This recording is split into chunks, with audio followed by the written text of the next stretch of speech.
Top of the day, beautiful people. Top of the day. Sorry for the few minutes of lateness today. We actually got a project going on today, and had to handle some last minute stuff, phone calls and stuff coming through. Make sure they're finding information. But project starts here shortly. All right, y'all. Happy Saturday. Happy Saturday. Happy Saturday. It is March the 5th, 2022, day 47 of year 4, reading through the books of the Law and the Prophets of the 4-year consecutive day count, day 1065. Today we're starting reading Tablet H in the Complete Annunaki Bible, starting on page 126. And then we're going to start in chapter 27 in My Big Toe, starting on page 219. All right, y'all. Y'all ready to get rocking and rolling? Father, continue to lead us and guide us into all truth and help us to apply the wisdom that we learn to our lives. All right, y'all. Shayla, great rising, Betwabu, Audrey, shalom. Mom, shalom, shalom. All right, y'all. Y'all want to hear something cool? Look. Hold on. I don't know what it means yet, but I know it means something. Look, I'm in my birthday month. My birthday is March the 30th. So yesterday I day before yesterday, I reshared the astrology chart, right?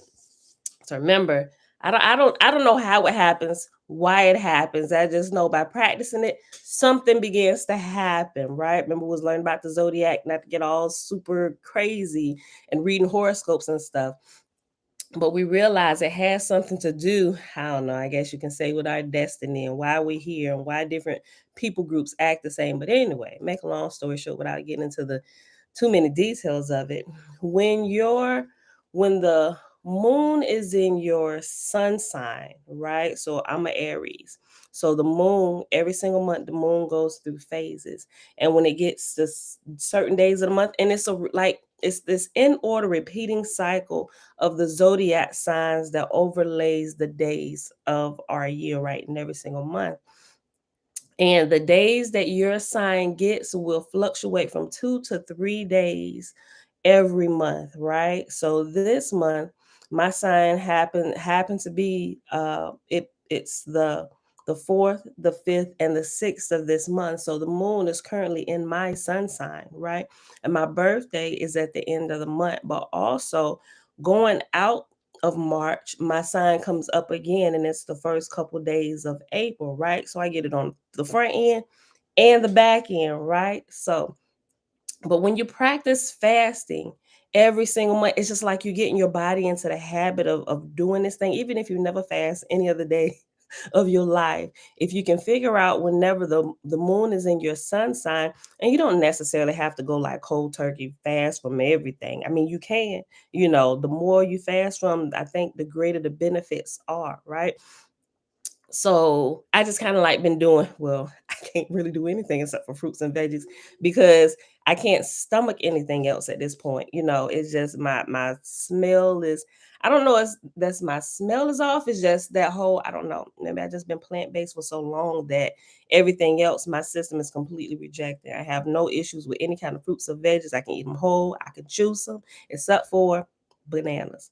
Bananas have, and I think something is wrong. They even have organic bananas, but even the organic bananas, I can't stomach anymore. But they say those are not really good anyway from my studies, and you should probably eat like the plantain or them the short fat bananas. I forget what they're called, but they're like, I think they're called like finger bananas or something like that. But anyway, so I'm in my 3 fasting days for this month. Well, the moon is in my sun cycle and I'm in it. So last night, no, not last night. Well, okay. So I had all kinds of dreams. But anyway, when I was waking up this morning, you're in that between, you call them figs. Okay, those little short bananas. Okay. But you know how when you're in that between sleep and waking up, it's like you're right there, but you're conscious of what's going on. That's what a lot of the spiritual activity happens. Something happened. Amanda Bailey, shalom, oh great spirit, y'all, peace and blessings for our lives here in this physical realm. Right. So remember, we learned while going through the the astrological chart. That's why I'm trying to remember to make sure I post at the beginning of each month for those who haven't downloaded or don't have the ability to download that app that shows that the calendar and the zodiac signs overlaid on. Trying to remember to post it in a community section so you can see where your sign falls at. So when it falls on when the moon is in your sun sign, it seems for that particular month something supernatural, you can say supernatural, your spiritual wisdom increases on those days. If you are aware and you're fasting, you abstain from, you know, even abstain from sexual activity during that time, and you abstain from sexual activity during those days because you don't want to spill the chrism oil, right? Okay. So some people may still they may still like teeter the line. It was like, okay, well, I'll get intimate, but I just want climax. I mean, whatever. Just don't spill the oil. And having the climax will cause that oil to spill. So however you worked it out, it's how you worked it out. Yes, I'll post the app for that too. I'll repost it. Well, I didn't post. It's been a while since I posted the app. It's called the Moon app, but I'll screenshot it again. And I definitely know what's on Apple. I have Apple phone, an iPhone, but I think it's available for Android as well. But just in case it's not, that's why I'm screenshotting the calendar for those who can't get it. Okay, so every month up until your birth month, it seems like your wisdom is increased, right? Wisdom, supernatural, knowing, you develop a little bit more if you practice that. And I began to notice it. But you seem to get a double portion on your birth month, right? I'm in my birth month, and I remember, but it didn't trigger until I woke up this morning. I was like, oh, I'm kind of excited for my birthday this year now that I'm aware of this stuff. And I've been noticing as the build up over the year, just make sure in those days, I make sure, okay, Pam, remember, okay, boom, okay, make sure I'm aware, fasting during these days, just, just meditating. Okay, I'm just excited for whatever gift I'm gonna get when I turn 43. So it's two things that happen, right? I had a dream, and I definitely know that this was a dream, right? My grandma wasn't in it, but it was about my grandma. And it was weird because it was like it was like her funeral was happening all over again, but it was just a little bit different. We didn't actually get to the funeral, we were on our way to her funeral. And there were gifts that my grandma had left. And this actually happened in real, well, of course, when grandma passed away, stuff is divided up, right? My grandma had this jewelry box, right? This long, this tall, it's like almost like a curio cabinet, but it's a jewelry box that has 4 feet and it's kind of tall. And in it, she kept all her jewelry, her cosmetic jewelry and her real jewelry. So as everybody was piling up, getting into the cars, I was like, I was looking around and I was like, Grandma didn't leave me a gift. And everybody else had a gift. Everybody got something out of their jewelry box or whatever. And I was looking around. I wasn't sad, but I was just kind of curious. Did somebody take an extra gift? So I went and I was looking and I opened up Grandma's jewelry box and all the jewelry was gone. I opened up the drawers. I ain't seen nothing, but even from the cosmetic jewelry, you know how you get the cosmetic jewelry, the earrings and stuff, and it come on like this little square piece of paper with the 2 holes for the earrings to poke through with the back on the back. It was even a bunch of those. I'm like, I said, these niggas done took everything. that's what I said. So I'm going through the drawers and I'm like, man. And I'm like, okay, whatever. I ain't tripping, right? And I really wasn't, but I was just curious. I'm like, well, okay, well, whatever. But as I was about to go close the drawers, I decided to check again. And when I opened it up, I pulled it, the one that had all the earring back papers in it, I pulled it all the way out. And all the way in the back were 2 necklaces. It was like a red necklace and a white necklace. I want to say it was almost in the line of her cosmetic jewelry, but it was like a ruby and like maybe like a pearl necklace, right? But they was like the same length that you could put them on, and they probably hung to about right here, right? If you would put them on. And I was like, oh, maybe this is mine. I took it out and I took them and I held them, I grabbed them both together and I put them around my neck. And when I put them around my neck, I looked at the dress that I had on, and I had on a dress that actually matched the design in both of the 2 necklaces that I put on my neck. I was like, oh, I didn't even know I had, look, in the dream, like I'm surprised at what I had on, right? I was like, I didn't even know I had this on. It was a pretty like red and white dress, it was pretty, it fit my body, it came down, just below my ankles and everything, because we was going to her home going and everything. And then when I looked at it, I realized that I didn't recognize it, but I just recognized that, oh, this is a pretty dress, red and white. And once I recognized the dress, I looked at the two necklaces that I had put on, and the necklaces, all they were like the red and white, or the pearl, ruby and pearl type looking colors. It actually, when I put them on my neck, it adjusted to the colors of my dress, and then it lengthened down and it came to about my navel. So now they were no longer short, they were longer, and it was almost like, how you watch them older movies from what at the days when they had a finger waves and they go to the juke joint and they dancing and stuff, and they have like the long jewelry, and and it seemed like one of those, but it was really pretty. I'm like, okay, this what she left for me, right? Okay. So that was that, right? I don't really know what that means, except for that I got two gifts, right? Two necklaces that I didn't originally thought that I was going to get. I just didn't think I was going to get anything, right? So that was that. But then after I woke up, I was in that in between sleep, right? Getting ready to get up to prepare to come down here and everything. And so when I woke up, I was conscious, like I was woke, but I could tell I was right there in that realm. And then I saw a ticket. A ticket, it was like, how you go into maybe like a symphony or something. They don't really they give you movie tickets, but they're kind of like the little short stubs. But it's actually not this big. Maybe like the size of like a ticket like this, right? It was a ticket like this, but it was like a digital ticket. And up here it had like this. It was like a little box, and it was like, it looked digital, it looked like a digital picture, but it could also almost been like a movie playing on the inside of this right here. And down here it was a bunch of little square openings where you could like put stamps in. And then I looked at it, and then all of a sudden there was a stamp that appeared right here in this corner. It was a stamp that said "Psh," and at the top it said access granted. And I said, oh, and then I completely woke up. I'm like, yes, what did I just get access to? What have I been granted access to? I wanted to share that. I'm super excited. I'm in my birth month. Anything can happen. I don't know.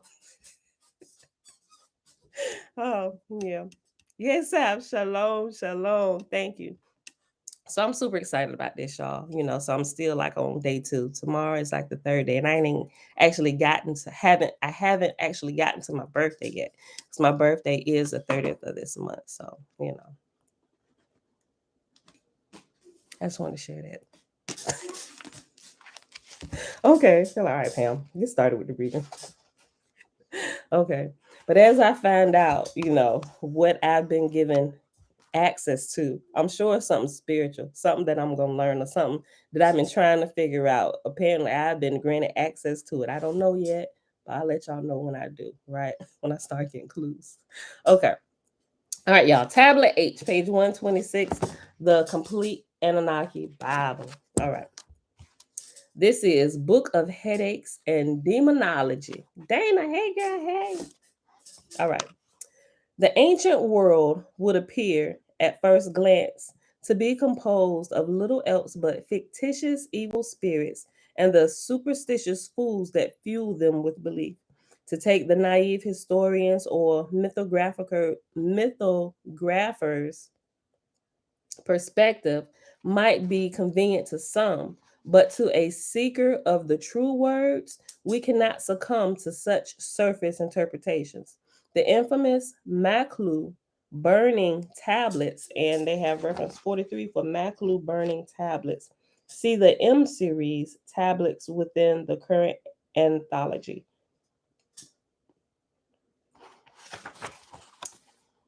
Hold on. Oh, okay. So they have it in here. Okay, the burning. Okay, it's in here. It's actually in this tablet. Okay. The infamous Maklu, Maklu, the infamous Maklu burning tablets make an appearance elsewhere in the Necronomicon Annunaki Bible, but the seeker may be less aware of the other tablet series from similar origins, mainly Serpu, and Serpu in parentheses it has consuming demons. Utuku Lemnuti is Book of Evil Spirits, and TT, Book of Headaches. Asaki Marsuti, the fevers and sickness, and Labarto, the hag demon. Y'all heard about the hag demon? Thank you, Amanda. Look, okay, so from what I understand about the hag demon, I don't know if Trina's here, right? She said, Dana, that's a good question. I don't know. It's if we're following Gregorian calendar, how is birthday accurate? That's a whole that's a good question. But the way that they have it's not okay. It's not hard to understand. The calendar, let me make sure I say this the right way. Okay, the calendar lines up with the clock in the sky with the current constellation. But when you start talking about, we might have to revisit this. I'm gonna have to put my words together for this before I answer that question. That's a good question though, Dana. Let me make a note because it's gonna pull us off, and I'm gonna have to spend some time. Hold on, make myself a note.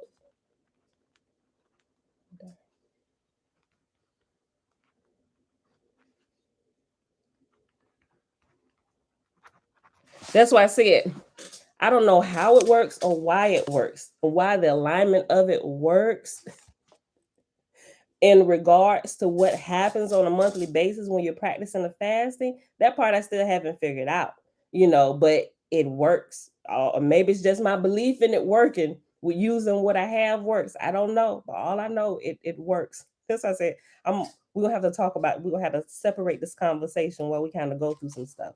Some things I don't have all the answers for, but I just know following that the way I learned it, it works. So okay, so back to the hag demon. Like I said, I'm not sure. I didn't see Trina come in, but she said some nights her husband, Robert, he would look over at her, and he said that he would see like this little old woman sitting on her chest when she sleep. Now I'm not sure if she said. I was like, girl, was he woke when he saw it, or was he sleeping? He thought he saw it. She said, I don't know. Grandma had to ask him, but he said but she said that he said that when he would wake up in the middle of the night, sometime he would see this little old lady sitting on her chest. And she told me this a couple months ago. But shortly after she said that, I actually, when I had that whole episode, when I was freaking out, the title is called, where I had this whole, at that time, I labeled it a demonic attack, right? Grand Rising, Uncle JB. I labeled it a demonic attack. But the more I go along and the more that I've been researching, looking into what was actually happening, I might kind of reclassify. I don't know to just what yet, but anyway, at that time while I was looking over this stuff right after that, I came across the hag demon, and apparently it's not just here in the United States, but all over the world. People see this same particular thing, and I actually have a book. Oh, what I do with the book? And there's a picture of it. There's actually on the cover of the book, there's a cover of a woman laying on the bed, but she's like half on the bed, half on the floor, arm laying on the floor. And there's like this little, and they got it, the little, and it has like a face of like a demon or whatever. Just think about movie how they design what demons would look like. It's like this little demon sitting on her chest. But when I opened up and read through it, it was talking about the different demons, like the incubus spirit and the succubus spirit and the old hag spirit, and they described it just like that. And I'm almost certain Trina hasn't read that book, because that book, when I ordered it, it came from the book came I had when I ordered it, it came from India. So whoever had it in India, and so I had to wait about 2 weeks before I actually got it. I'm almost certain she probably hasn't read that book, but it goes into detail about what this hag demon is and how some people, they wake up and they feel like something is sitting on their chest, and it truly really is something sitting on their chest, and everybody describes it as the same thing. They've done a lot of different interviews from people in Africa that experience it. in America, South America, in India. They're all are describing the same thing. So this book has that in there. I'm up I probably tomorrow though. I had to get it. And I'll show you the picture. Or I could actually, well, I could go to Amazon and I can pull up the screenshot and I can share it on in the community section and on Facebook. But yeah, it's called the Hag Demon, right? And it's they call it Hag. I guess it's kind of, I don't know, but in relation to like a female energy or whatever, that's what I call it, a Hag Demon. Not that women are hags, but you get the terminology people use. But anyway, all right, back to the reading. In the Babylonian system, a priesthood called Asipu or Masu is dedicated to exorcisms and banishment of ill fortune thought to be from people's thoughts and deeds themselves or of another, e.g., a wicked sorcerer. Uninitiated wicked sorcerers and witches are those practicing illegal magic or sorcery outside the realm without permission for personal gain or against society. The only temple priesthood, hold on, only the temple priesthood could practice magic. These true wizards and witch doctors were actually given a highly esteemed class status for their abilities in combating against the evil sorcery cast by the lower class, hostile, and wicked ones.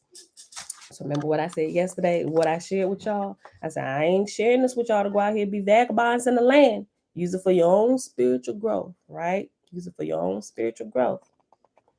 Words of power associated with both the subtle conjuring of the daemons, or it's demons, but in here it's spelled daemons, Daemons.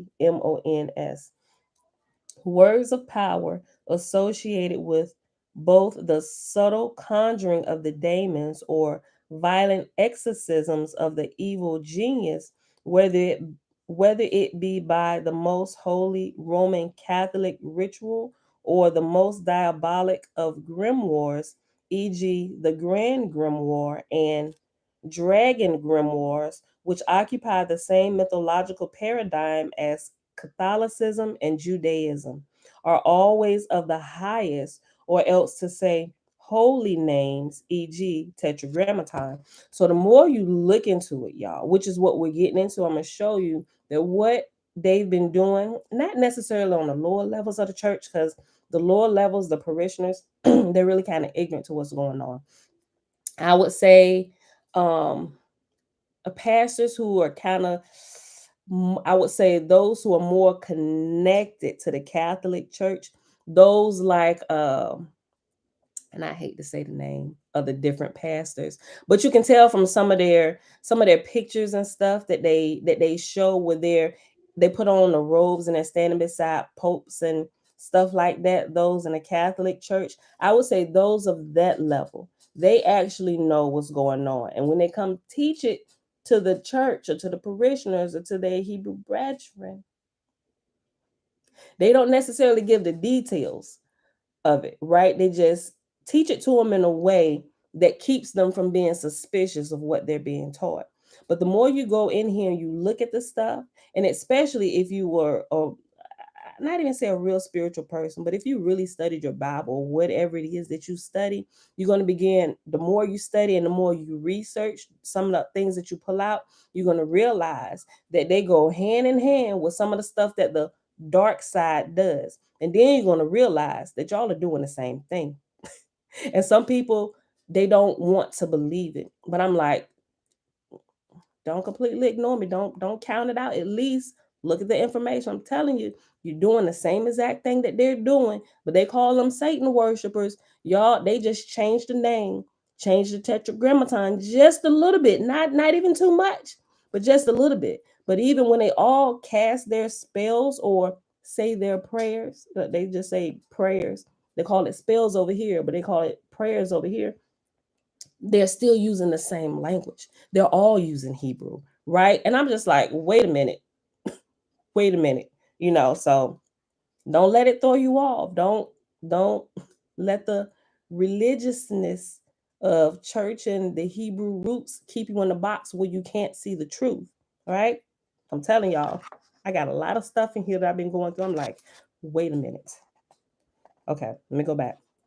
Words of power associated with both the subtle conjuring of demons or the violent exorcisms of the evil genius, whether it be the most holy Roman Catholic ritual or the most diabolic of grimoires, e.g., the Grand Grimoire and Dragon Grimoires, which occupy the same mythological paradigm as Catholicism and Judaism, are always of the highest, or else to say, holy names, e.g., tetragrammaton. This is because the vibrations of the material world occupy under the governance of the material ruler or lord of the earth. And for Lord of the earth, it has reference 44. Reference 44 says, Lord of the earth, of the physical meaning, Lord of this world, traditionally Inky, right? Nadia, it's Inky, right? Consider the demiurge of the Gnosticism tradition, sometimes equated with Satan, right? Same characters in the Christian church and even in the Hebrew church. They don't change much. They just change how they pronounce Satan's name and call him Ha-Satan, or Jesus and call him Yeshua, Yahusha. They're changing the names, but it's the same exact characters. And if you do a little bit further research, those characters change names. Yeshua or Yahusha would be Enlil. Satan would be Inky, right? You got to go back. You got to look further and see where they got it from. Shalom, right? Remember the Israelites, what did they used to be called? We didn't say it so much. Anybody know what the original name for the Israelites were called because of who they actually followed? Somebody put it up there. Somebody.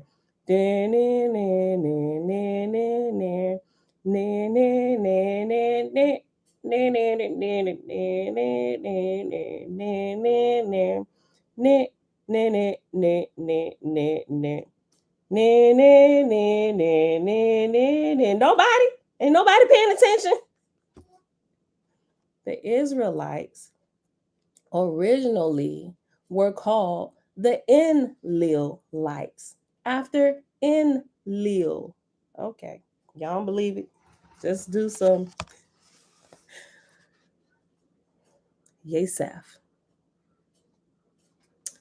You'd have missed a few days, huh? Okay, let's go back. Words of no, let's not go back that far up. Okay.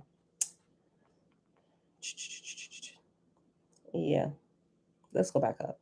Words of power associated with both the subtle conjuring of the demons or the violent exorcisms of the evil genius, whether it be by the most holy Roman Catholic ritual or the most diabolic of grimoires, e.g., the Grand Grimoire and Dragon Grimoires, which occupy the same mythological paradigm as Catholicism and Judaism, are always of the highest, or else to say, holy names, e.g., tetragrammaton. This is because the vibrations of the material world occupy under the governance of the material ruler or lord of the earth, which may have appeared in the past as a source god, but of which is only a cyclic god or one of the gods in a cycle. Yeah, I know you missed some days, bruh. It is always the supernal trinities and unspeakable names that carry both the avenging hunter and the glorifying worshiper of the daemon shadow. And the wise appear to use the yes, babe.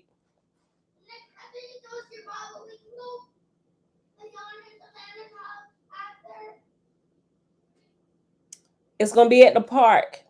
Yes, we're gonna go. And the wise appear to use. No, we're not going to their house. We're going to the park.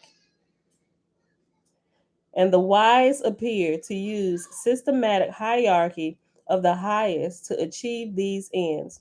For in the ancient times, we see priests of Eridu and Babylon calling to Marduk to appeal to his father Enki. By the time of the Jewish mystics, such as we find in the book of Abramelin. Yeah, that's Abramelin, Abramelin, such as we find in the book of Abramelin. This title has been generalized to Adonai, meaning simply Lord, though fundamentalists, monotheists can only perceive the notion as God source. Catholic priests and Christian sciences adopt the name of Jesus as Adonai for the Piscean age, something that many occultists actually find logical. Now, also, what I found is that even using the New Testament, I got it. I got a copy of it, right? Because I just had to look at it, I had to see what was in it. They actually have something, what is actually called Jesus magic. And also within the created New Testament, there are actually spells within it, right? The book is about it. The guy who actually wrote about it and the details of it, his name is Baal Cadmon, right? And I've looked at a lot of stuff by Baal Cadmon, right? He kind of falls in line with Damon Brand and like the Gallery of Magic. While I was looking at stuff, I was like, you guys, I was like, it's amazing how much information that they have. You would think that they sat in a Christian church, and some of them kind of started in a Christian church, and they had more information, more than what the regular churchgoers have, because they was connected to different people. So the information that they have is, it's surpassing people by multiple degrees, right? And so they give you like the details of what is what and why certain things happen. And the book by Bill Cadmon is called Jesus Magic, and magic has a K at the end of it.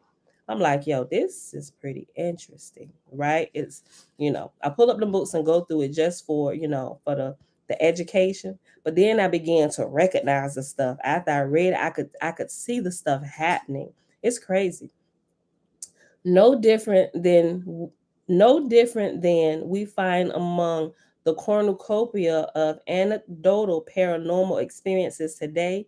The ancients had their run-ins with what contemporary society once generalized as ghosts, meaning the ethereal spiritual presence of an ancestral, and in parentheses it has dead spirit, or rather a spirit that returns due to its unrest or difficulty in crossing. These are called idimu. Yeah, Edimmu. And in parentheses, it actually has that word broken up. It has E period, DI period, IM period, MI. In Babylonian Assyrian lexicons. Another is called the Utukku, Utukku, later interpreted to be a daemon without being distinguished for its beneficent nature. The Lamasu is a positive guardian spirit that is called forth in many of the tablet rites. Okay, I gotta say something. This is really funny. Okay, so I'm a part of a couple different groups, right?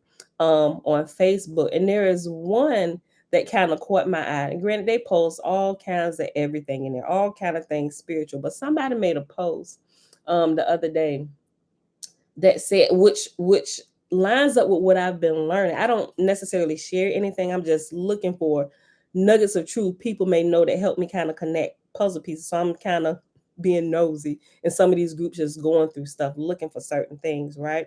And a lot of these groups, people are sharing a lot of different supernatural things and out of body experiences that they're having. And they're asking people, has this ever happened to you? What about this? What is this? Right? So I find those really interesting. And one of those groups is about ancient ancestors, right? And somebody made a post that says, y'all need to teach y'all children about family members that pass, and teach them that sometimes when they pass from this life to the next. And I'm just kind of explaining it. It was a real short post. I'm gonna see if I can find it and I'm gonna share it with you. But you need to explain to them about the spiritual realm, that a lot of time they said you need to explain to them about the spiritual realm so they won't be calling ancestors demons. And so when I saw it, I thought it was so hilarious because I understood what they were talking about. A lot of times, now that we understand, sometimes when people pass, if depend on where they were at here in this life spiritually, they're literally caught here in this realm. They just lost the ability to use their physical body, but they are still here, right? Because they, during that lifetime, they weren't able to gain enough, whatever. They didn't learn enough, and they can't necessarily ascend to the next level, because earth is what we learn. Earth is nothing but a school for the spirits or for the gods, however you want to term, or whatever you want to call us, right? We're all that. We're spirits that are trapped inside of bodies, or the flesh and blood is the vehicle to operate in this realm to help develop our spirits, right? We know that we are not our bodies, right? There is a little spirit that resides on the inside of our bodies. When we take our last breath and we die, the flesh remains here and the spirit is still alive. It's active. It never dies. It just leaves outside of the body. That's been proven over and over and over by people who've had out of body experiences, testing by scientists and doctors. And even me, when I had that whole demonic attack a couple weeks ago that I was flipping out about that day, we didn't even do a reading. The title's called Julian Spirits. That video, if you missed that, you got to go watch it. It's hilarious. I sit back and watch it and I was like, girl, you so silly. Yeah, we'll call them familiar spirits sometimes, but a lot of times they're not necessarily what we would call demons. It's actually a human that has lost the ability to operate in this realm like we operate, but they're still there and they're trying to get your attention. They need help, right? Because they didn't learn what they should have learned while they were here. Now, you could have come and talked to me about this a couple months ago. I'm like, what are you talking about? That is not true. But now that I've experienced it, and I've been regularly going in and out of my body on purpose, I know that is absolutely 100% true. Those who have not had that experience will not be able to relate it. They're just not going to be able to comprehend it. They just can't. They have nothing to relate it to. It's not on their radar yet. Until it happens to them, they will not be able to understand it, right?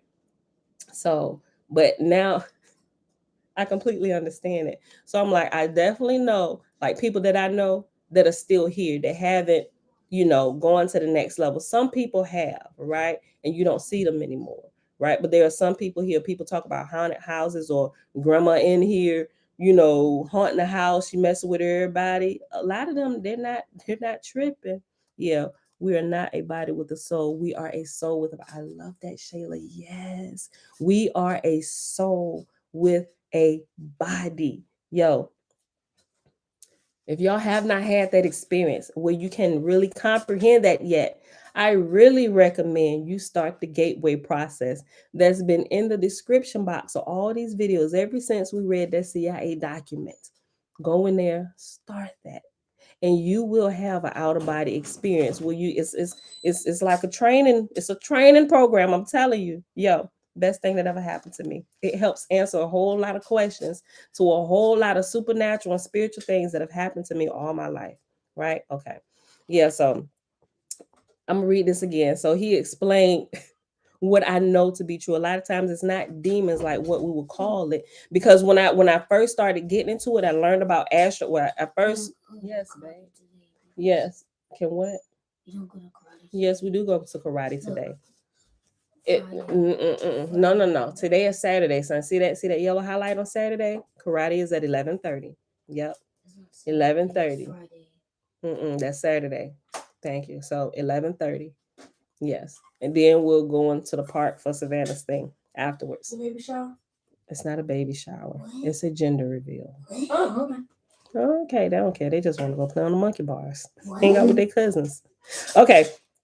So I really began to realize this the first time. I was familiar with the term out of body experience, but more so astral projection. It's the same thing. Out of body experience and astral projection is the same exact thing. It's just the church uses out of body experience, what they call the new agers or whatever, the group of people that's not like them, they use astral projection, but they're talking about the same exact thing.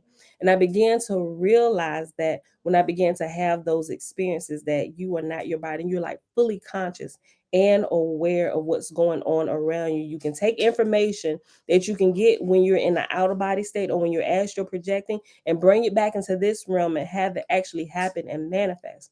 For those of you that have never experienced it, Don't think we crazy. I'm telling you, it really works. You got to try it. You won't believe it till it actually happens to you, right? And some of these things, I don't, I'm still learning.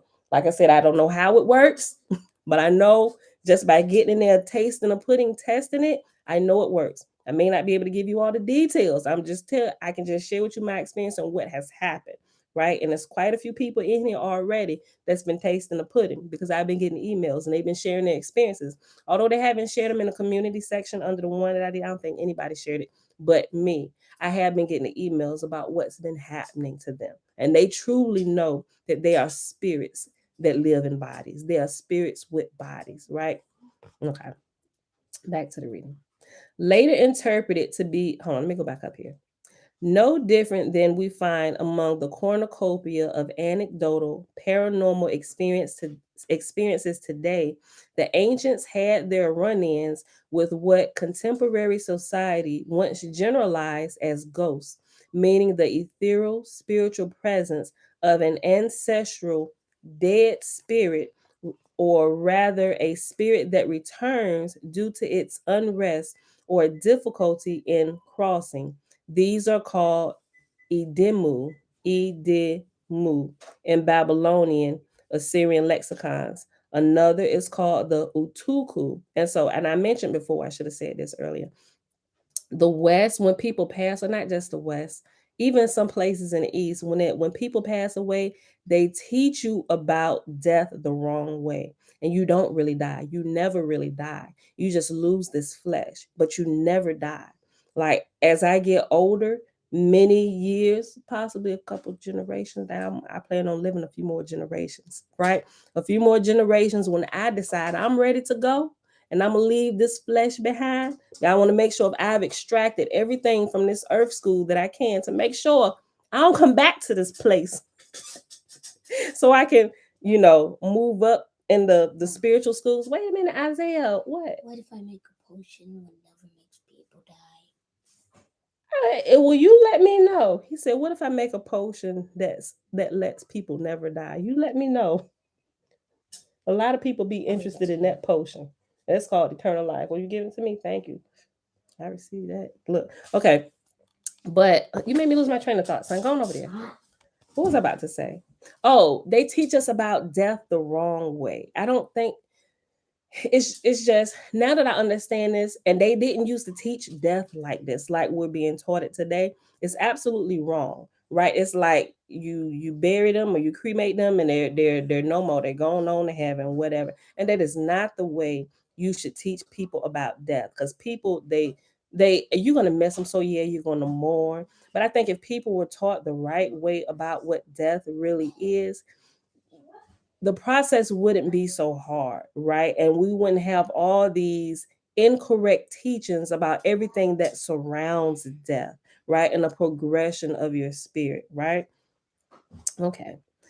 Later interpreted to be a daemon without being distinguished for its beneficent nature, the Lamasu is a positive guardian spirit that is called forth in many of the tablet rites. It is hard to separate in all cases the difference between this spirit and the Sidhu guardian, but the combined lore of these led to the later Assyrian belief in guardian angels. That's the term we like to use today in the Hebrew roots and the church house, right? We're talking about the same stuff. But the combined lore of these led to the later Assyrian belief in guardian angels that carried over into modern Judeo Christian beliefs. Essential to the craft of the priest is a knowledge of the elements of both the material world and the spiritual one as well. The function of healer often fell upon temple priests. Clearly, we can see that from the Torah, right? Which is a lot of stuff that we don't quite yet know and realize about the Torah. Tablets show evidence for a practice of spiritual medicine coupled with lore of natural cures, such as is revived in contemporary medicine.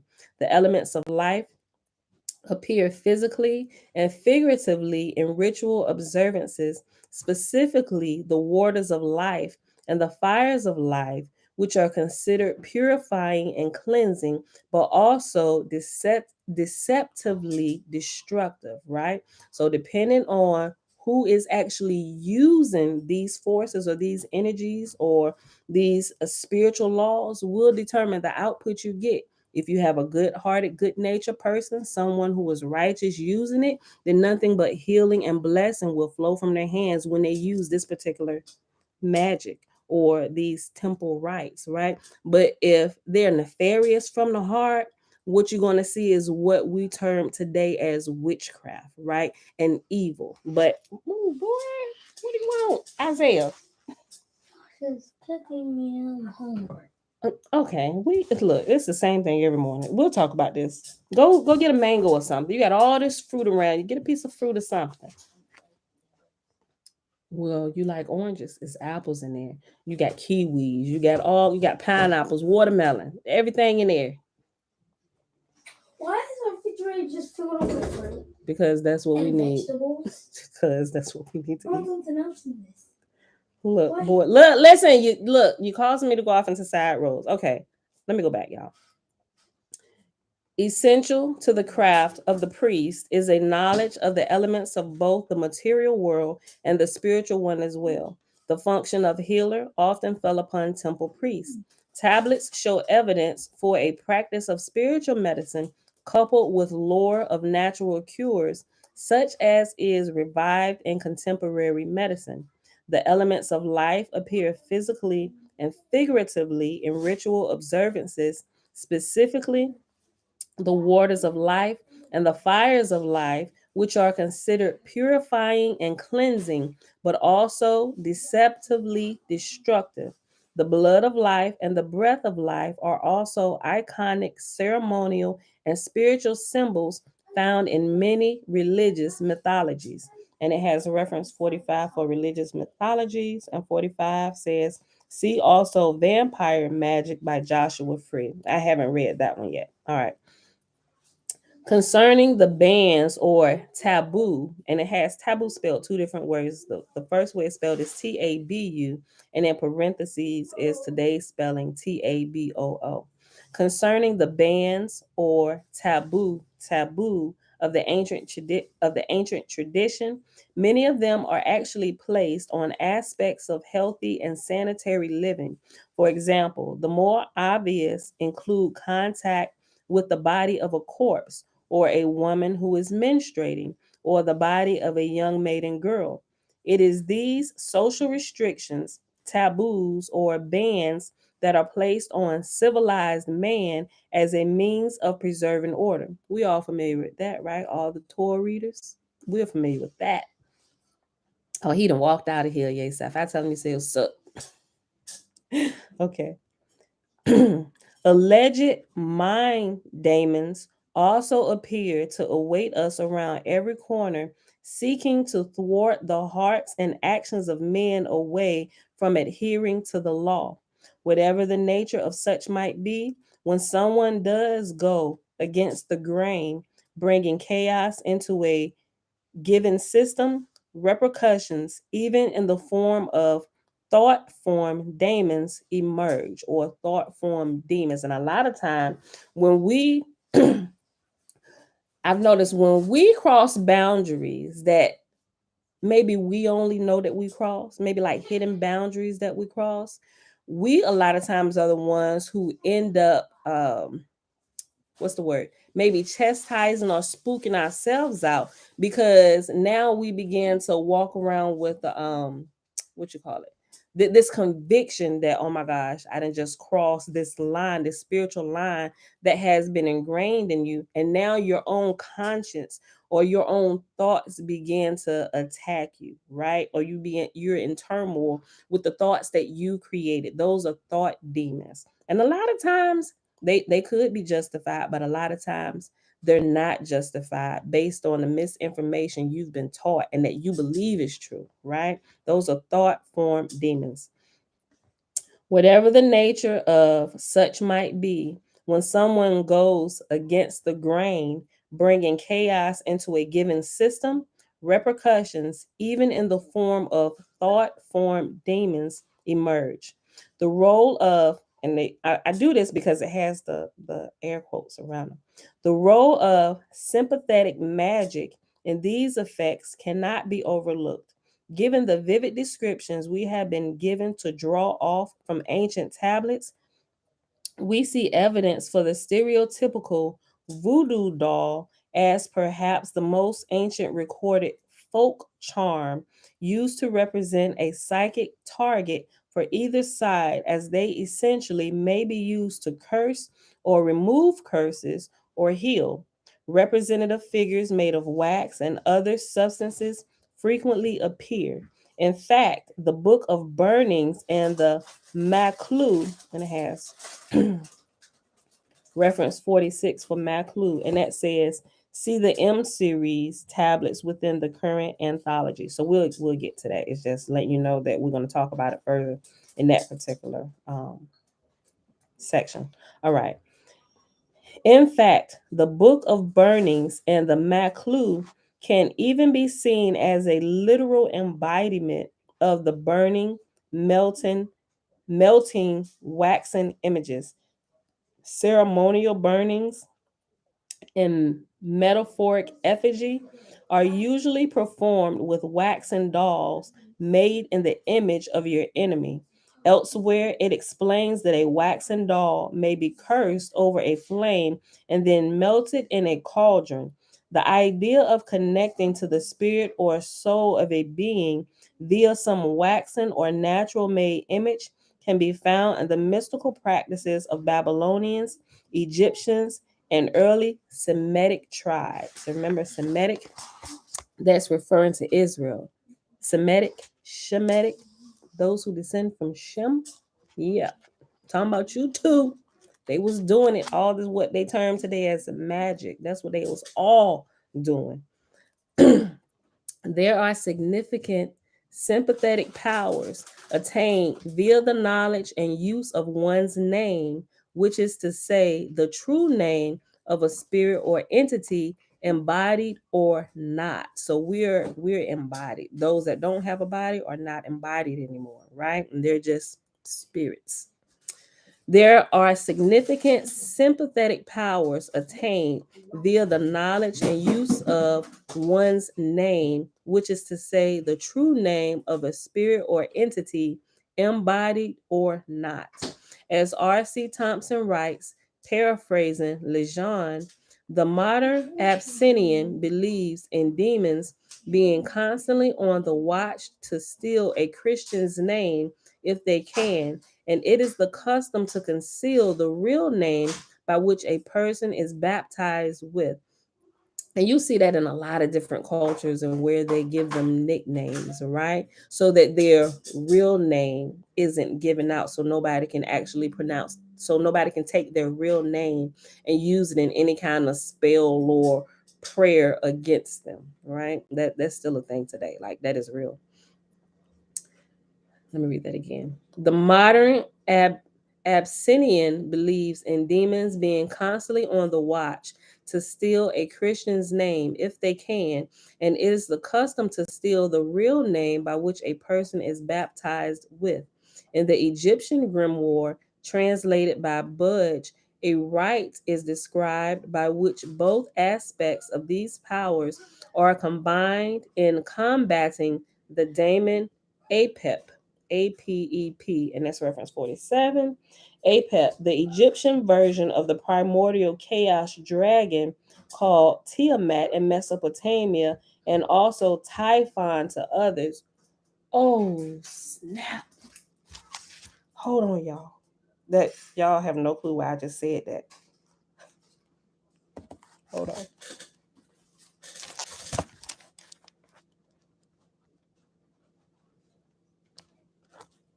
Okay. I had to make myself a note, something I was looking into. Okay. Hold on. In the Egyptian grimoire translated by Budge, a rite is described by which both aspects of these powers are combined in combating the demon Apep. A waxen figure is made in his image along with the name being written thereupon. The charm is burned as a means of binding the spirit, although the text reads destroy. Semantic connections between cleanliness and sanity can be traced back to the roots of the word, but to clarify further, ideas of uncleanliness, sin, and demons are all synonyms among the ancients. Violation of health taboos also contributed to visible consequences, also connecting cleanliness and sin. Origins of this lore may have begun as ceremonial inclinations. Morgenstern describes in the doctrine of sin in Babylonian religion the expressions sin, uncleanliness, sickness, possession by evil spirits are pure synonyms. They denote an evil state of the body, the result of the divine anger. Sin must have been originally purely ritual. Either the man had neglected to offer his sacrifice or else had not offered it properly. It is important to note that before sacrifices could be offered properly, a person would have first needed a ritual cleansing, furthering again a combined significance of purity. And we're familiar with that just from reading through the Torah, right? Okay. So that was that section. Where we at? 55. Okay. We'll read this next section. Hold on. Let me see how long this one is.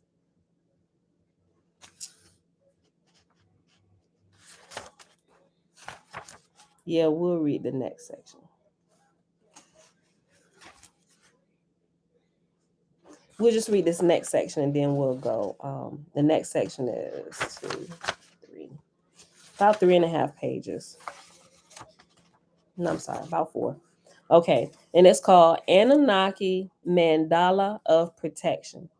Description: to be said in the magic circle by the priest who has fashioned 7 winged figures to place before him. Okay, y'all. So let me just give a little disclaimer here for all those who still kind of scared of magic. Remember, these are tablets revealing what the ancients used to do and how different things were derived. Even our Bible, how it was taken from some of this stuff.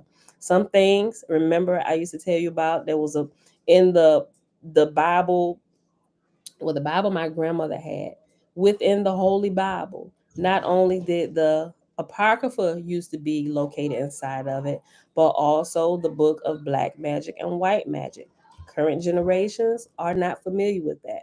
But in my grandmother's generation, it was still a thing. The Bible was still combined with magic inside of it, right? This is no different. It's just as time progressed, they removed those pieces and they took it and put it over in the cultic side and told the church side of everything, stay away from it, it's the devil. When that was not the case. What they were really afraid of is people actually walking in these things and using it against them, right? So they were kind of afraid that it would get into the hands of the wrong people, which I can't necessarily fault them for that, right? I found myself doing the same thing. I shared the story with y'all yesterday. When I found out certain things worked, and after I had given it as gifts to my 2 oldest sons, Elijah and Jeremiah, I went back, give me those 2 books, give them back, right? Because I didn't want them to get themselves in trouble. Not that those were the same reasons why they removed it. I think their reasons for removing and separating the text were purely selfish so that people wouldn't realize that the powers that be were lying to them, and then they would take these powers and break themselves free and actually use those powers to destroy them. That's why I think they separated the stuff, right? But hey, it is what it is. All right, so this is kind of about what it's about to get into, right? I ain't telling y'all to go do none of this. Just pay attention. Just be here to learn. Okay. Anunnaki Mandala of Protection. Description: to be said in the magic circle by the priest who has fashioned 7 winged figures to place before him.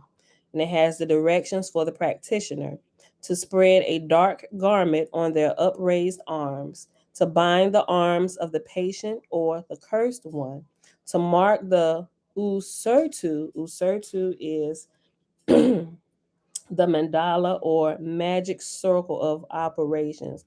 In church, they call it a prayer circle, right? In other places, in the other side of things, they call it a magic circle. They'll hold hands or they'll not hold hands, but everybody still, you see, if you step back and don't listen to what they're saying, if you just watch the actions of the church, Hebrews, and this, if you cut off the sound, everybody looks like they're doing the same thing.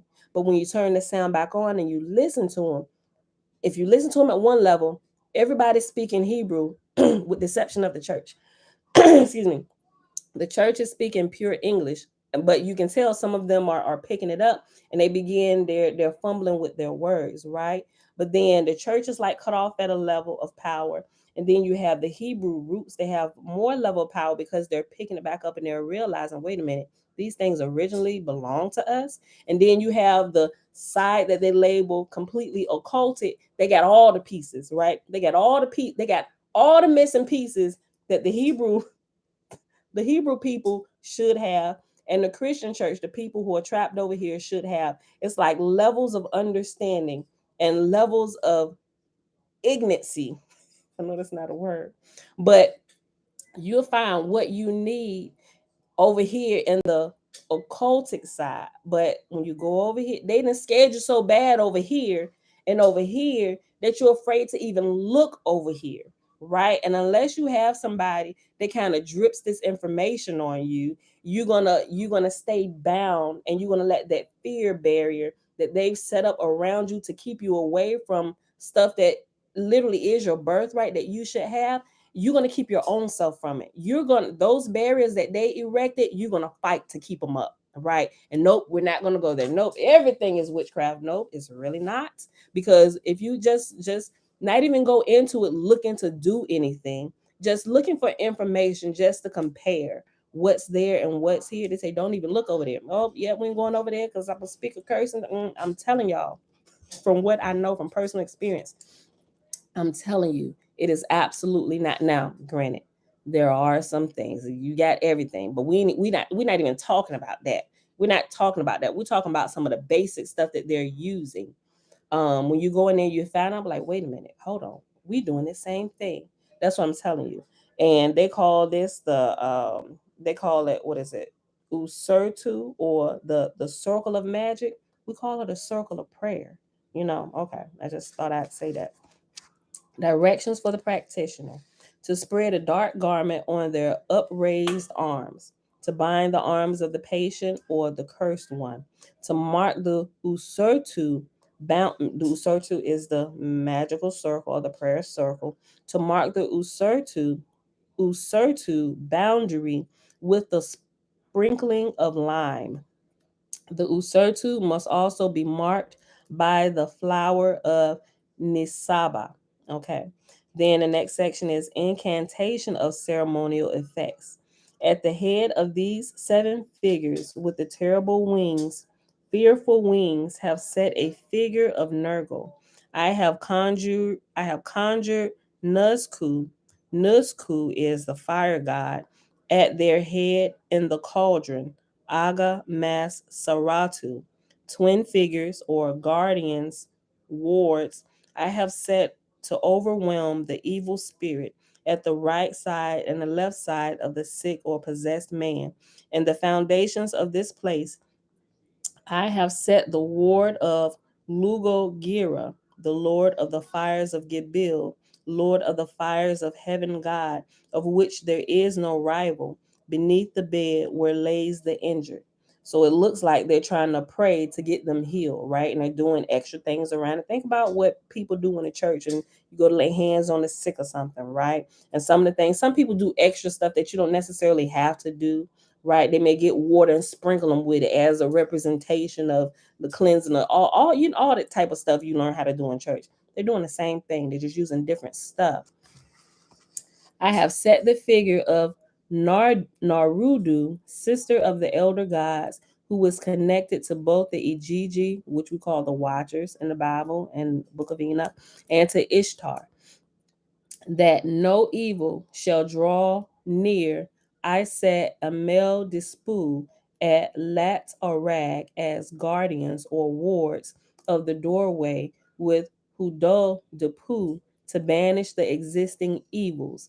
Within the door, I have charged the twin warriors of lime, and the watchers shall guard the door on the right and on the left. And that's the end of that incantation, right? So this almost kind of looks like sounds like an exorcism or praying. Somebody is sick and they're trying to cast out the evil spirit, right? The prerequisites to be performed by the pure offspring of the deep, meaning the abode of Ea Enki, else the sons or the race of Marduk.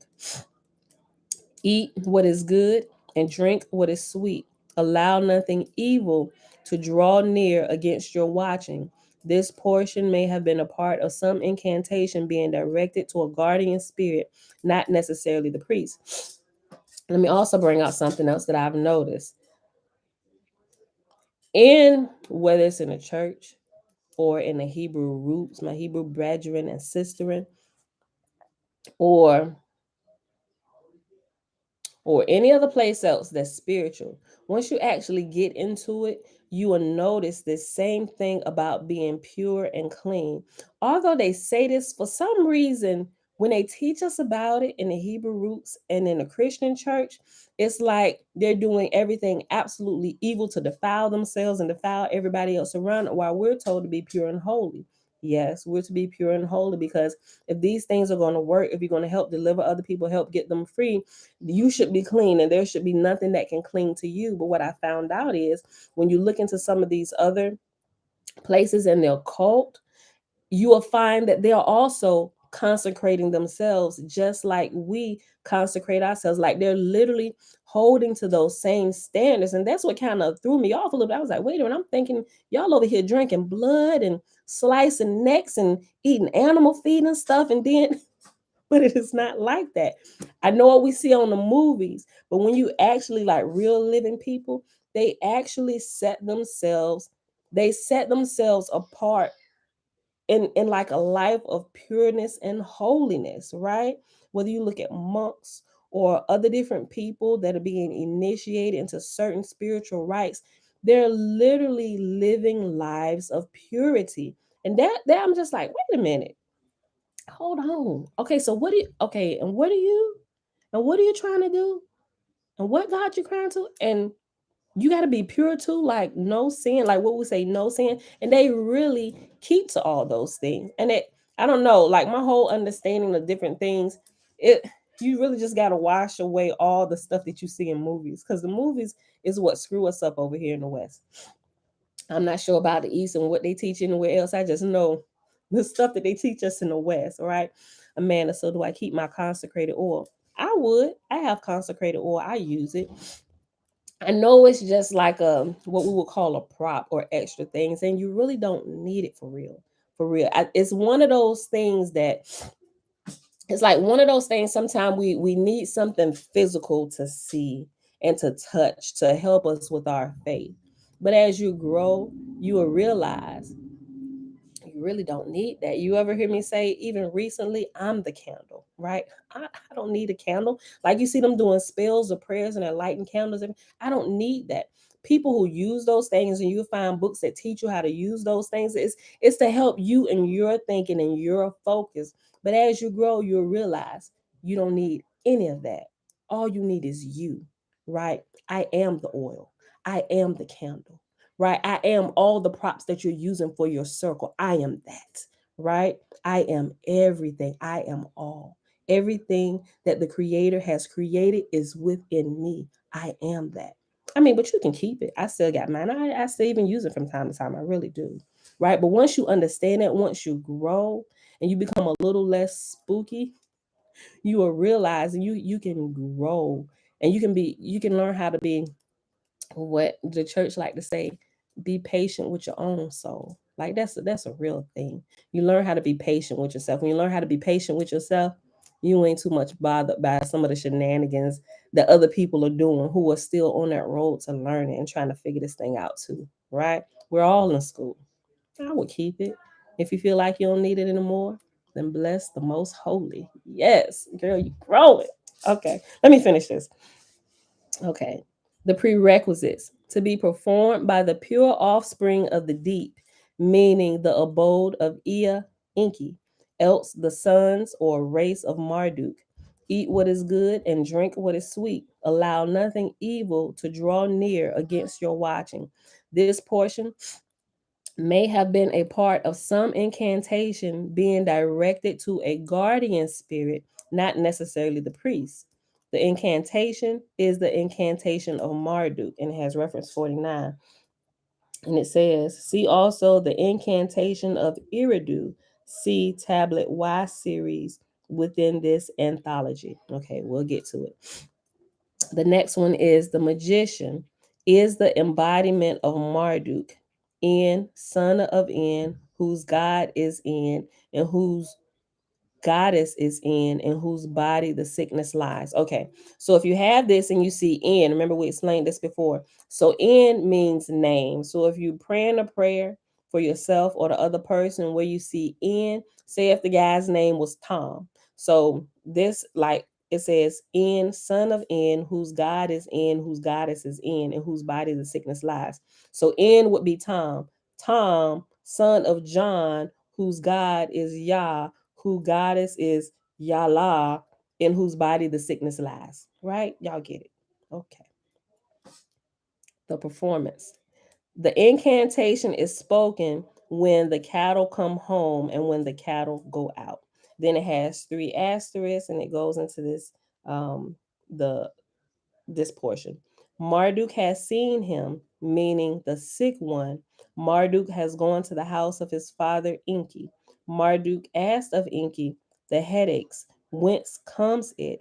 And Enki responded, you know it is from the underworld, my son. Marduk asked of Enki, what this ailing man has done, he knows not. How may he be relieved from this underworld curse? And Enki responded, my son, what you do not know now, I cannot give you. My knowledge has already been added to your own. Go now. But before Marduk departed, Enki did divulge to him the secrets. And the secrets, we're going to read this. The burnings revisited. So we'll read it. I want to read this. And we're going to read just a little small section of my big toe, but I want to get through the burnings. Okay. So this section is called The Burnings Revisited. That might be in our title today. The Burnings. The words Kasapi, Kas period Sa period Pi. The words Kasapi and Kasapti appear often in the Banishings and Exorcism tablets of Mesopotamia. We definitely have to use exorcism in the title today. I'm gonna figure it out, y'all. Okay. The most common used transliteration of the Malku tablets also uses the expressions la kasapi and kasapti, e.g., lukasapi u kasapti. Reference 50. La kasapi u kasapti, the evil sorcerer and evil sorceress. That's what that means. Okay. The name Gira, Girra, appears frequently and is generally interpreted as a spiritual, sentient entity unto itself. It may be that the literal fire god is Gibil and also Nusku or Nusku, but the expression of Gira could be more accurately translated as fires of God, as in the fires that a god would wield themselves. This could be very critical in reconstructing the tradition, changing implications of many lines found in the Maklu tablets. It has reference 51 for Maklu tablets. See the M tablets series within the current anthology. Okay, we'll get to it. For example, the line given might not be literally, hold on. Oh, okay, I'm reading this wrong. Okay. For example, the line given, and it gives Gura Sutu Bil Su Ni Ti, reference 52, Maklu tablet 2, line 115, CM tablets series in this anthology. Okay. For example, the line given, Gira Suta Bil Su Ni Ti, might not be literally fire God carried them away. It could be interpreted as fires of God carry them away. Okay, that makes sense. On All right, yeah. Another example we can use from the M Tablet series, the Babylonian incantation against the ancient ones and their worshippers, where it is translated originally, Gira, Lord of the Flames, sears and burns you to the core. In the above passage, the tablet says, Lord of the Flames, only because the name Gira is translated traditionally and added for clarification, but the description given in the remaining lines calls the same power forth as flames of the Lord. And so I'm going to read this. It's going to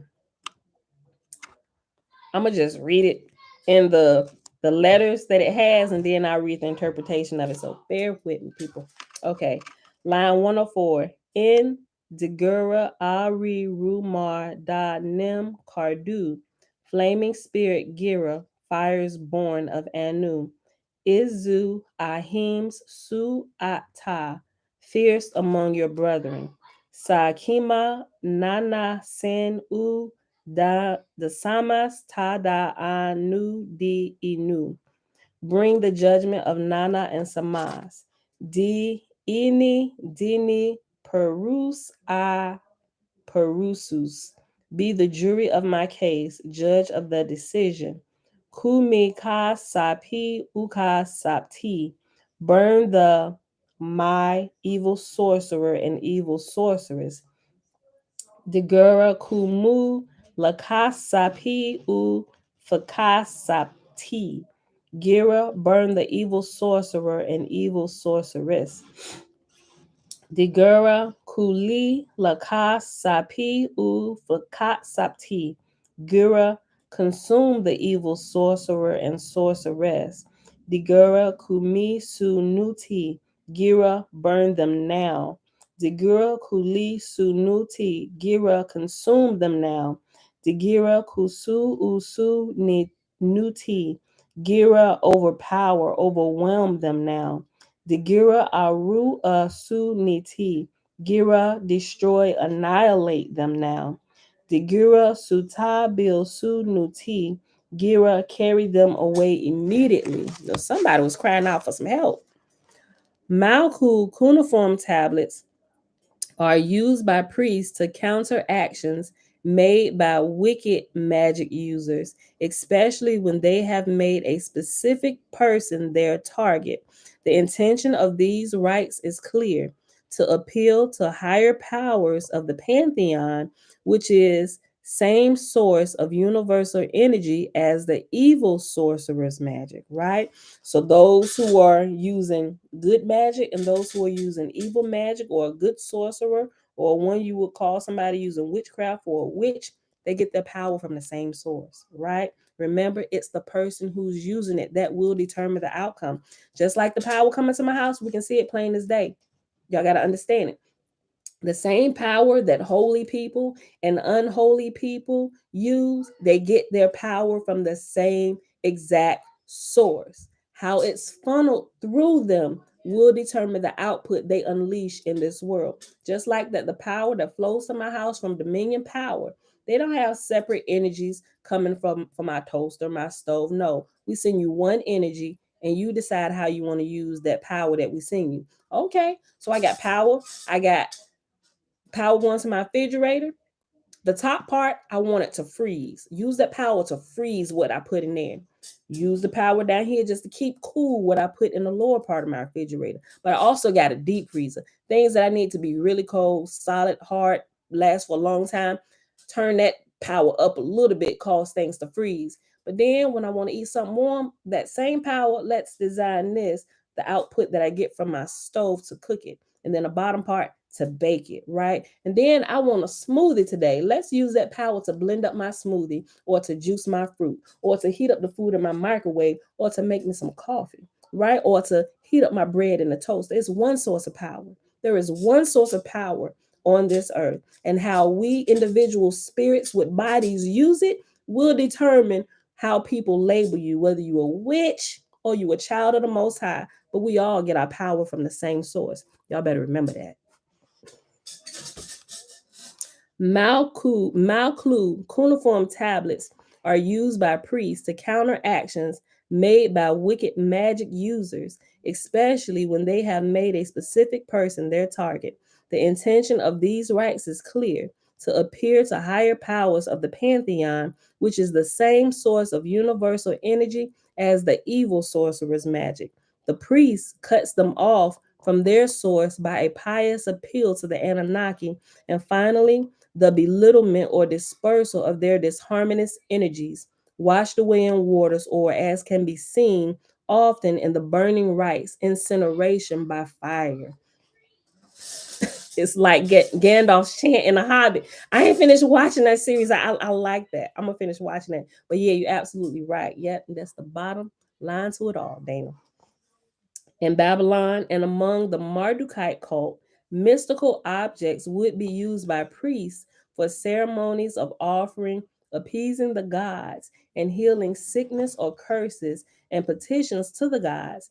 These objects often bore the names of deities, especially the supernal trinity of Anu, Enlil, and Enki, which the church calls the Father, Son, and the Holy Spirit. I'm gonna leave the church alone. I come from there. They're my folk. In addition to the Mardukite sevenfold zonai of the Babylonian system, the ancient Sumerians adhered to a different Nintur. What is it? What? It broke the word up, so now it's making it harder. Hold on. Hold on. Oh, okay. Ninurta, but Niturian. Okay. Let me go back. Focus, Pamela. Okay. In addition to the Mardukite sevenfold zonia of the Babylonian system, the ancient Sumerians adhered to a different Nuturian hierarchy prior to and concurrent with the sealing of the younger Anunnaki powers by Marduk. And Nuturian has the footnote 53, number 53, and it's Ninurta, the official heir son of Enlil. Okay. Historians actually refer to them as the seven Ninurtas, translated Adad, A period DAD in some systems. They are, and it's going to list 1 through 7. 1, Uras of Dilbat. 2 is Ninurta of Nippur. Number 3 is Zababa of Kish. Number 4 is Nabu of Borsippa. Number 5 is Nergal of Kutha. Number 6 is Marduk of Babylon. And Pabil Sag of Isin. And we almost done, y'all. We almost done with this section. Afflictions of the people were recognized by priests as a spiritual entity or a demon, whether or not they are self-induced by obsession or uncleanliness or brought on by another, the wicked person. It may be that this belief makes exorcising of sickness easier from a mystical perspective or casting out demons, e.g., sympathetic magic. That's what you would call that, sympathetic magic. Amanda, she said this PK has been shattered. PK, you talking about preacher's kid? You got parents that are pastors. Bless you, my child. Okay. It may be that this belief makes exorcising of sickness easier from a mystical perspective, e.g., sympathetic magic, while the true function of spiritual atonement may have been threshed out of Western religion. It would seem that the practice of this is not only vital for curing, but essential for the regular maintenance of well being. Combative magic seems wholly fire oriented when immolating the wickedness that has been sent to a target. But what of the poor soul who has become victim of a different curse or illness, one fated by the gods, whereby some social or cleanliness taboo has been broken? For this, we have atonement, which carries a root meaning to wash away. therefore removing sickness that has been summoned to a being knowingly or not. In fact, the Serpu tablet series is reference 54. It says portions of which appear within this present tablet H series. I don't know why they keep saying, oh, okay, so it may be to stop people from taking unnecessary breaks. We're going to look these things up, letting you know that we've included this here. Okay. Because they keep saying it's located in here. Okay. I see why they would do that. So you can just get through it and finally get to it. Okay. In fact, the Serpu tablet series carries with it a considerable list of sins or taboos that a person may have committed by accident, thus resulting in casual illness or affliction. We're also familiar with that. Those of us who are really familiar with the Torah, right? You got the rituals for atonement for sins that you knowingly did and things that you didn't know you did, things that you did out of ignorance, right? So we're familiar with that. None of this sounds foreign to us. Considering many of the ancient taboos, unclean sexual relations with animals, drinking water from a poor source, or coming in contact with an environment or person that may be a contagion for a disease, it makes good sense that physical and observable consequences of these things would lead to a belief in sin, also the Babylonian name Fanana, and divine curses, retribution for such actions. We're definitely familiar with this. It's all through the Torah, right? Especially through Leviticus with the Levitical laws. Curiously, a charm from the Serpu tablets, Akkadian, actually appeared in the forefront for rites of the AA or Argentum Astrum in the instructions for casting the circle. And so what's here is like the paragraph, and I guess these are the instructions for casting the circle. I'm gonna just read it. Ban, ban, ban, barrier that none shall pass, barrier of the gods that none may break, barrier of heaven and earth, the bond unchangeable that no god may amend, and no god or man shall break free. And that was the end of that. For the closing, the Egyptian form of Ma'at, and Ma'at is word of truth or word of power, is evoked as a means of clearing. And then it goes for another one. It says this next little portion of what this is. Ipsos, breath of the universe, soul of the realm. Ma'at, speak the word of truth, east. Ma'at, share the light of justice, south. Ma'at, lead the way of balance, west. Ma'at, heal the order of the realm, north. Ma'at, above me, heights. Ma'at, below me, depths. Ma'at, embracing, encompassing all things, center. Come forth and be the fire in my heart. Come forth and be the life of my future. Come forth and let the magical child be born. Abrahadabra. Now, abrahadabra is what we know over here in the West as abracadabra, right? But it says abrahadabra. Finally, the continuation of the first charm is as follows. And then it goes to the end of this, and that'll be the end of the reading today. So it's going to give the continuation of what we just read. A snare, net without escape, set for evil, a net which none can control to spread evil, whether it be the evil genius, demon, or ghost, or the evil devil, evil god, or evil fiend, or hag demon, ghoul, or thieving sprite, of wrath, nightmare, or mistress of the night, or evil plague, fever, sickness, or unclean disease. Whatsoever has attacked the shining waters of Inky, may the net of Inky capture it, or whatsoever has spoiled the grains of Nisaba, may the net of Nisaba combat it, or whatsoever has broken the sacred barrier, let the barrier of the gods be protected. Let the bond of heaven and earth be free. That which does not reverence the elder gods, may the great gods trap it. May the great gods curse it.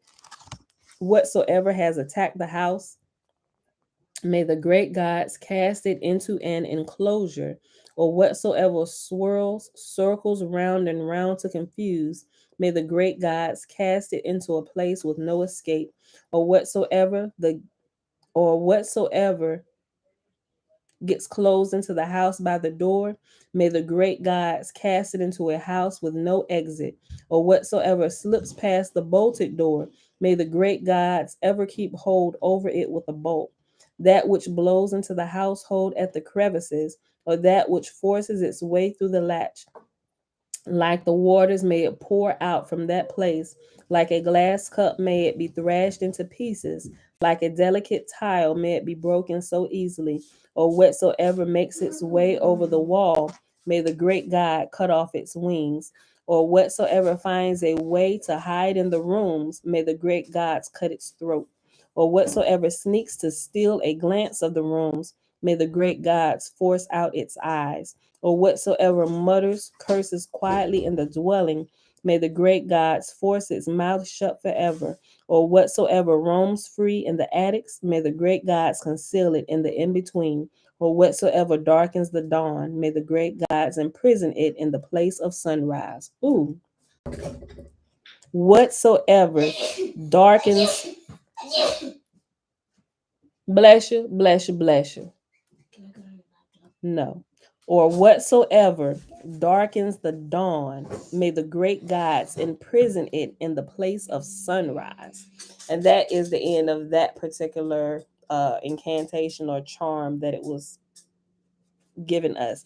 But as you read through this, if you are familiar on the church side of things with warfare, right? Spiritual warfare.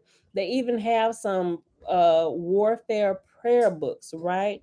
Some I can see it's like one by this one particular guy and another one. They're they're they're well known in a Christian world, right? One I think is a they call her a powerful evangelist. I forget her name, but I can see her face and I can see his face, a different person. But anyway, they have, you know how you can get prayer books to help you with your prayers. Anyway, they have developed some prayer books for warfare, and their warfare prayers, and I didn't buy them, but I did buy them, but like online, and I was kind of looking through them. But the warfare prayers, this would be considered like a warfare prayer, and these are similar to some of the Christian warfare prayers, casting out devils and demons and stuff, right? So I just wanted to say that. But with that being said, beautiful people, that is our reading for this for today. Let me write my page number. Let's go ahead and read like a couple pages of My Big Toe. I know that was a lot, but it's Saturday, right? Ain't nobody, well, some people got to go to work. My people had to work. But y'all here. Y'all ain't got to work, right? Well, if y'all at work, y'all listening to me and y'all ill.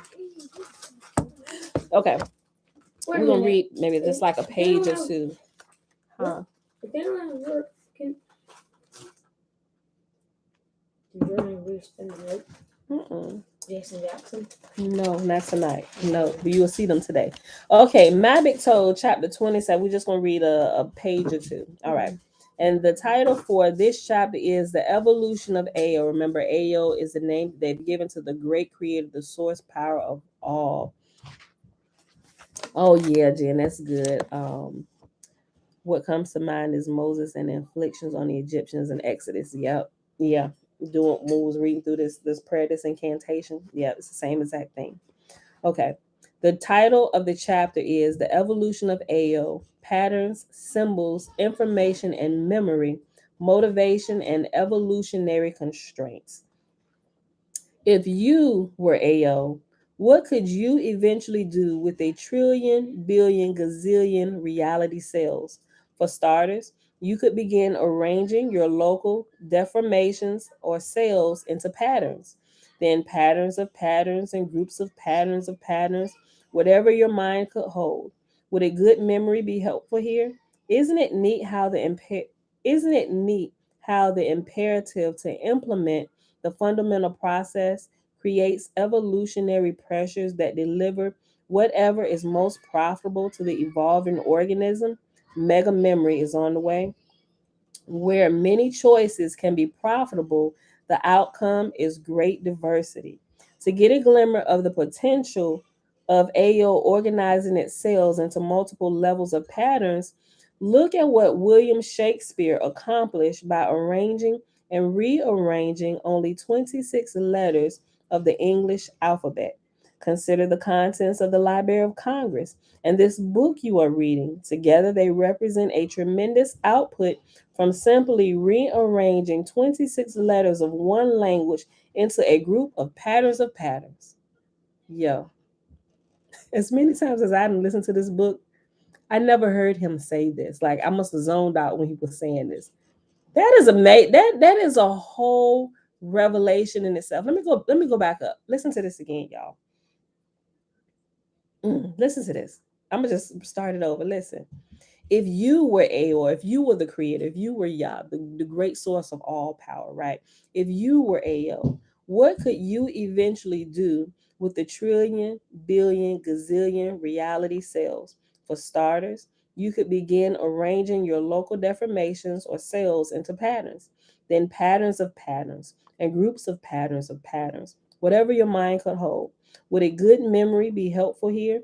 Isn't it neat how the imperative to implement the fundamental process creates evolutionary pressures that deliver whatever is most profitable to the evolving organism?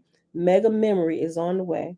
Where many choices can be profitable, the outcome is great diversity. Just think about all the different books just in the Western world, using the Western letters, right? The alphabet, A through Z. Think about all the different rearranging of all those letters that has given us the different books and the different themes and titles and segments, and to get a glimmer of the potential of AO organizing its cells into multiple levels of patterns, look at what William Shakespeare accomplished by arranging and rearranging only 26 letters of the English alphabet. Consider the contents of the Library of Congress and this book you are reading. Together, they represent a tremendous output from simply rearranging 26 letters of one language into groups of patterns. If every word ever written or spoken in any language were stored utilizing binary reality cells as memory, using distorted versus not distorted, in the same way computers use O's and ones to represent letters and numbers, a yo would have used up only an infinitesimal percentage of the available reality cells. Such is the nature of seemingly infinite, unbounded oneness. It seems limitless. Its capacity, relative to ours, appears infinite. I do not say that AO appears to go on endlessly and forever, because applying our space and time constrained words and concepts to ideas far beyond their reach creates confusion and paradoxes. AO cannot be conceived in terms of space and time. Yet we 3D creatures of limited knowledge must use the tools and modes of conception and communication that we have and stretch them to reach out to the unknown that lies beyond our horizon. It is important not to let our words and their implicit PMR conceptual limitations trap us into believing that reality is, by definition, fully contained within three spatial dimensions and restricted to what we can physically perceive. By now, AO is, or parts of AO are, considerably less dim. Continuing with our biological analog, it is now time to diversify and specialize. Within biological forms and functions, diversification and specialization are primarily driven by two basic pressures: survival and propagation. Applying the fundamental process of evolution to biological systems creates these pressures as well as creates the various individual strategies that are designed to respond to these pressures. The survival or continuing existence of a particular individual member of a species is not only significant to that individual, but also contributes to the profitability and the continuance of the species, evolutionary experiment, and ecosystem. Each individual, besides being an autonomous entity, is an integral part of a larger system. Nothing stands alone, disconnected from the rest. To misquote John Donne, no man or bacterium is an island. All right, so he goes into a little short aside, and I think we're going to end at the paragraph directly after the short aside. So we'll be done in about 5 minutes. Ooh, that's good, Mick. He said like a pack of cards shuffle. The chance of coming out the same order is an astronomical number. You are absolutely right. There's so many different outcomes that you could have, right? It's crazy. The little short aside. During the 18th, 19th, and first half of the 20th centuries, humans, in a typical display of little picture, self centered arrogance, believed they stood alone above all else, particularly in the rapidly in I'm sorry, particularly in the rapidly industrializing West. Many whose economic dynamics are still at the front end of the Industrial Revolution continue to feel and act that way. That is easy to understand. Industrialization is a process that in the short run turns natural resources into wealth, power, and a higher standard of living. Unfortunately, short-term profitability often drives non-ecological utilization of resources. Rapid industrialization is a very difficult package to turn down for the sake of ecological responsibility, especially if you are one of the last looters to get to the scene of the riot. To update and urbanize an old maxim, the early looter gets the best TV. Hold on. We might put that in the title today. Furthermore, the early looter is also the least likely to get caught and face the consequences. It is an obvious fact that the easiest way to get some quick cash to support an immediate higher standard of living is to mug Mother Nature as she walks through her park. Fortunately, she is an exceptionally hardy and charitable sort and gracefully tolerates our abuse up to a point. However, to pass that point is to trade an endless supply of golden eggs for a single goose dinner. Even if you are extra even if you are extraordinarily hungry, that is a stupid trade. As the bigger picture of a global ecosystem has come into view, some have realized that we have responsibility as well as rights of plunder by virtue of superior force. A viable and stable ecosystem must achieve and maintain balance. That we humans have the capability to seriously disturb that balance is the source of our responsibility. Our natural environment does not constitute the only global ecosystem. Eventually, among the human population, we will discover and learn the rules and dynamics of, we will learn the rules and dynamics of global technology, political, social, and economic ecosystems. In global systems, individual players always have bit parts, yet all are vitally important, even from a system perspective. In general, the larger system, the smaller part any one participant plays. Hold on. Okay, I read that probably a little too slow. In general, the larger the system, the smaller part any one participant plays.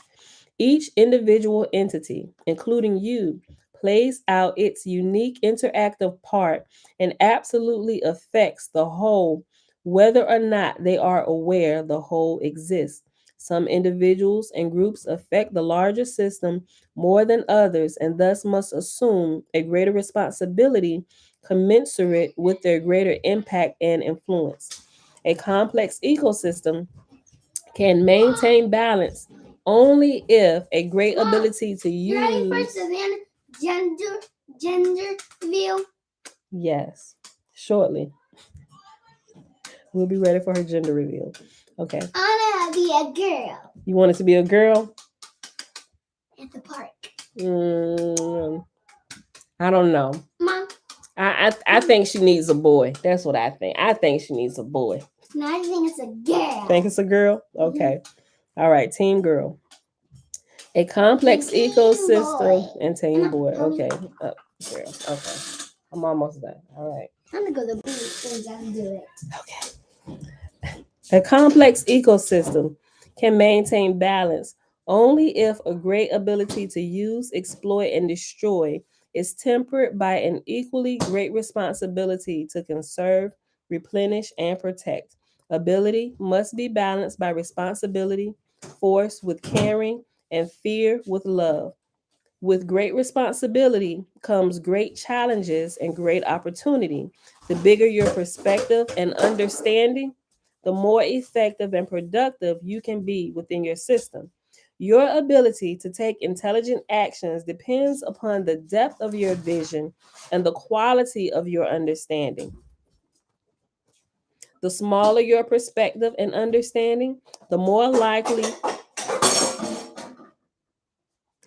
likely you are to inadvertently shoot yourself in the foot.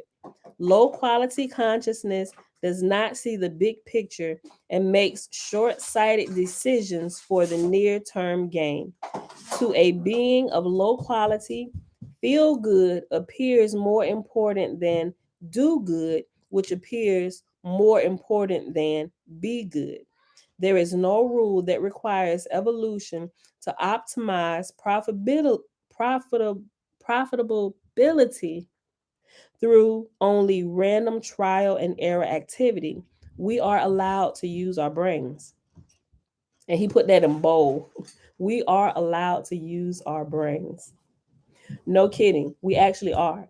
I know there is little hard evidence to support that at I know that there is little hard evidence to support that assertion, but a bigger perspective and understanding of the larger system and our optimal interaction with it and responsibility to it is well within our intellectual capability. Theoretically, we humans are intelligent and educable. However, let me remind you that intelligence and education are attributes of individuals, not groups. You cannot pass the buck or abdicate your personal responsibility, rely on somebody else to solve a shared problem without becoming part of the problem. Now, that was good. Let me read that again.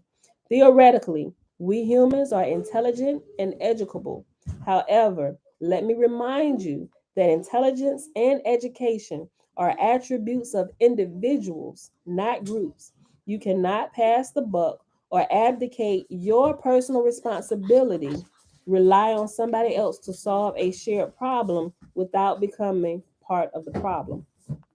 Everybody got to do their part. We need you to study, get your information so you can help everybody that's a part of this group. Everybody has a piece of the puzzle that they need to share, right? If you're not doing your part, we just gonna miss that piece of the puzzle unless somebody gonna take up the slack and begin to search out what you should be searching out, coming back sharing with us so we can all toss it up in the air and think about it and look at it from all different angles, inside and out. Mom, look at Bill. Go put it back. Didn't your dad tell y'all to stay out of his refrigerator? Mom, did I got something on the refrigerator? I'm about to FaceTime y'all, Diddy. And I'm gonna show him what y'all got. I'm gonna be a snitch today. Go put it back. I didn't get anything. But you sat back and let her do it. Go put it back. I was not even. And Bella, you think you slick. You take stuff out of there and you hand out one to everybody. So everybody get in trouble with you. Go put it back. And everybody that got something, go put it back. No. Move, go put it back or you won't get it. Move. I get on. Listen, y'all. Oh no, You know, you y'all. don't get on. Hold on. We might I need get to on pause. here. We need to pause. I'm gonna pause right here, y'all. We can pause right here. No. They doing the most. Everybody down here, they got my refrigerator open, pulling out food and stuff, and they just gonna get louder. So this is what we're gonna pause at today, right? Chill. All right, y'all. That was a couple pages anyway. All right. I said I was gonna finish this little set aside, but I'll finish it tomorrow. All right. So let me put this here. Move, son. Move. No. So I didn't give it to you. No. Yes. What is Bella always get to get on here, but not me. Because I said she could get on it first. When she always gets up there, she acts like that's hers. I'm little and I'm as daddy as mommy is his daughter. Hey. Yeah, and you're our little sister. Oh, shoot. Y'all see what I did with every day, all day, day in and day out, from the time they open their eyes to the time they close them again. I like sleep. That's all. All right, y'all. It's not fair. You know what? Somebody always gonna think something is not fair. Now give Zay a whooping. I'm not gonna give him a whooping. All right, y'all. Let's go. Let's get out of here. Thank y'all for hanging out with me today. Finally, we can go Savannah's gender reveal. Well, we gotta go to karate first, right? No. Yes, we're going to karate. I want to bring the half. Y'all should see them. I want to go. I know, right? Joys of being a parent. All right, y'all. Happy Saturday. It is March the 5th, 2022, day 47 of year 4 of reading through the books of the law and the prophets of the 4-year consecutive day count. It is day 1065. We read the complete Annunaki Bible, tablet H, pages 126 through 133. And we read a couple pages in My Big Toe in chapter 27, page 219 to page 221. All right, beautiful people. Thank y'all for hanging out. God bless you. Good day. May y'all continue to strengthen us and give us the courage to change when we get new information. Mom, it'll be too late for the gender reveal because Cora left it until night. May Yahuwah give us the courage to change when we get new information that we should consider about this life that we live. Yes, baby. Honey, we can do it. Got dark. Well, no, it's not going to be dark when we come from there. I just want to do dark. I hate karate. Mom. Okay. And not only... the day is already over. Nope.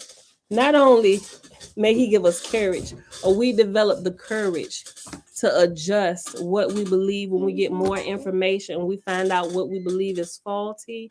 Not only will we have the courage to change, but also boldly live in the truth. Mom, your bed is messed up.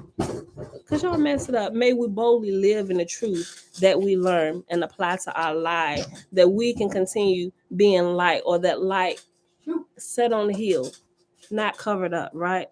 But may we shine bright as beacons, as lights to those who are stumbling in the dark, trying to find their way. You know? All right, beautiful people. And look, your face looks really cute. And this have this. Thank you, girl. Thank you. All right, beautiful people. That's it. We about to get out of here. Tootie, go ahead in this video. Bye, y'all. Love y'all. See y'all tomorrow, 7:30 a.m. Eastern Standard Time. Peace. I not call her no names. What's wrong with you, boy? Why does she always get to end the 2 videos, but I don't even get to end one of them? I'm dad and mom's daughter. And I'm dad. And you're our sister. Come on, Isaiah. Let him in. You can him in YouTube. Timmy. Hey, girl. Hey. Oh. No, let him end it. You don't want to end it now? No, forget it. Can I end it? Everybody want to end the video today. Oh, so let's both do it. Oh, heck no. Good. I'm doing it once. See this? Oh, bye, y'all. Look. No! I'll see y'all tomorrow.